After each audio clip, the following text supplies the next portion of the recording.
नमस्कार, मैं हूं दीपेश प्रजापति और आप देख रहे हैं सीवी लाइव। आज मेरे साथ मौजूद हैं झाबुआ विधायक डॉक्टर विक्रांत भूरिया जी। हम उनसे बात करते हैं। आज राणापुर में कांग्रेस की ओर से धरना प्रदर्शन किया गया था, पूरा मामला क्या है।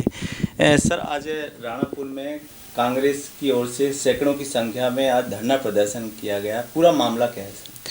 देखिए, राणापुर में बहुत लंबे समय से ये एक साजिश चल रही है भाजपा के और भाजपा के नेताओं की कि वहाँ पर ज़मीनों को अधिग्रहण कर कर उनमें खदानें खोली जाएं। और ये एक बहुत बड़ा मुद्दा है क्योंकि आदिवासियों के लिए जल जंगल ज़मीन सबसे महत्वपूर्ण है। और इस मुद्दे को मैंने विधानसभा में भी पूरी ताकत से उठाया था और मैंने कहा था कि जब तक कि ग्राम सभाओं के अनुशंसा ना हो तब तक वहाँ ज़मीन अधिग्रहण ना हो, क्योंकि पैसा कानून ये अधिकार देता है ग्राम सभाओं को कि जब तक वो किसी चीज़ के लिए अनुमति नहीं देते हैं तब तक वहाँ ज़मीन अधिग्रहण नहीं हो सकता। पर कहीं ना कहीं उस पर बहुत बड़ा साजिश हो रही है और ये ज़मीनों को बिना उनकी अनुमति के लेने का प्रयास कर रहे हैं। तो कल का एक आज का जो हमने आंदोलन करा था, ये प्रशासन को चेताने के लिए करा था कि हम लोग चुप बैठने वाले नहीं हैं। अगर इस तरह का कोई भी कार्रवाई उन क्षेत्रों में जो 6 गांव हैं उनमें करी जाती तो हम उसका पूरे तरीके से ज़मीन पर उतर कर विरोध करने वाले हैं। आपने वहाँ पर पानी की समस्या से लेकर बिजली की समस्या का भी कुछ मामला उठाया है, तो उसमें किसान लोग काफ़ी परेशान हो रहे हैं। अभी की सिंचाई का सीज़न चल रहा है। अभी ये बहुत बड़ी दुख की बात है कि जो हमारा किसान है उसको इतना ज़्यादा दर दर भटकना पड़ रहा है। रात को बिजली कटौती बहुत बड़े स्तर पर हो रही है और रात में जब इतनी ठंड होती है, ठंड में किसान को जाना पड़ रहा है और तब जाकर उसको सिंचाई के लिए पानी का उपयोग करना पड़ रहा है, क्योंकि बिजली तभी दे पा रहे हैं ये लोग। हमने इस मुद्दे को भी साथ में उठाया है कि जो शहर है राणापुर शहर में जो 100% जलकर बढ़ाया गया है और 100% आपका जो मकान का कर है वो भी बढ़ा दिया गया है। अब इतनी वैसी महंगाई का दौर चल रहा है तो आम जनता ये कहाँ से पैसा भरेगी। और जो बीजेपी की सरकार ने, उनके जब पूर्व मुख्यमंत्री थे शिवराज सिंह चौहान जी, उन्हें वादा करा था 2 चीज़ों के लिए। एक तो नर्मदा का जल लाने का वादा करा था राणापुर में, और जो पिटोल से कुंदनपुर होते हुए पारा से होते हुए आपकी मोहनखेड़ा तक की 2 पट्टी करने का बोला था। पर आज भी वो एक ही पट्टी में चल रहा है। तो हकीकत ये है कि जनता बहुत ज़्यादा नाराज़ है, गुस्से में है। और हम लोग ने आज ये शुरुआत करी आंदोलन की, ये तो सिर्फ शुरुआत थी। अब आगे अगर हमारी बातों को नहीं माना जाता है तो हम बहुत बड़े आंदोलन आने वाले समय में करेंगे। हॉस्टल में जो आदिवासी वर्ग के जो स्टूडेंट बच्चे रह रहे हैं उनकी कई परेशानियां हैं। आपने विधानसभा में भी इसका मुद्दा उठाया था, तो पूरा मामला क्या था?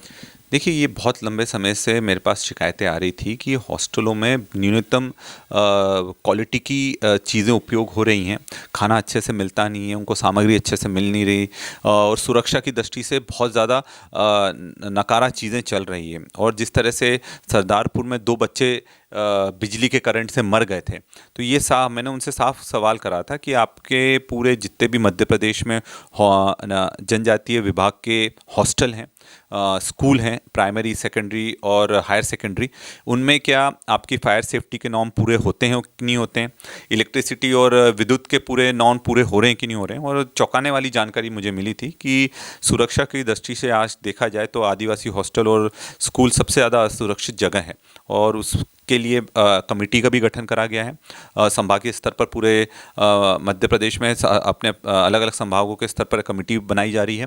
और झाबुआ ज़िले के लिए विशेषकर एक भोपाल से दल आएगा जो हर हॉस्टल में जाकर और स्कूल में जाकर उसकी खुद चेकिंग करेगा और उसमें साथ में हम भी उसमें उपस्थित रहेंगे ताकि दूध का दूध और पानी का पानी हो जाए।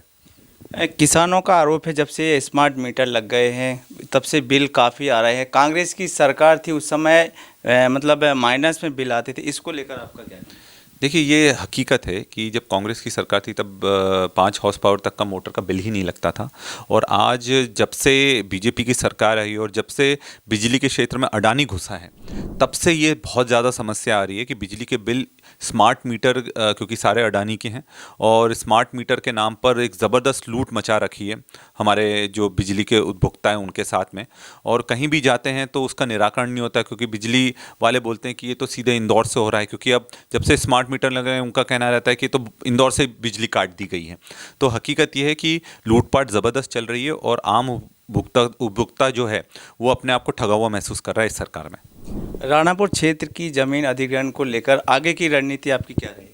रणनीति साफ है, क्योंकि हमको एक जो अल्टीमेटम देना था, हमने विधानसभा में भी अल्टीमेटम दे दिया है। हमने आज तहसीलदार को भी अल्टीमेटम दे दिया है कि ये गवर्नर साहब को अभी लेटर पहुंचा दें, और अगर इस तरह की कोई भी कोशिश प्रशासन की तरफ से अधिग्रहण की होती है तो हम पूरी ताकत से उसको सड़कों पर उतर कर उसका विरोध करेंगे, पर एक भी इंच जो हमारी ज़मीन है हम जाने नहीं देंगे। तो देखिए, आपने झाबुआ विधायक डॉक्टर विक्रांत भूरिया जी को सुना है। कई मामले को लेकर इनने आज राणापुर में धरना प्रदर्शन के रूप में इन्होंने कहा। आप देखते रहें CV लाइव के साथ। मैं हूँ दीपेश प्रजापति।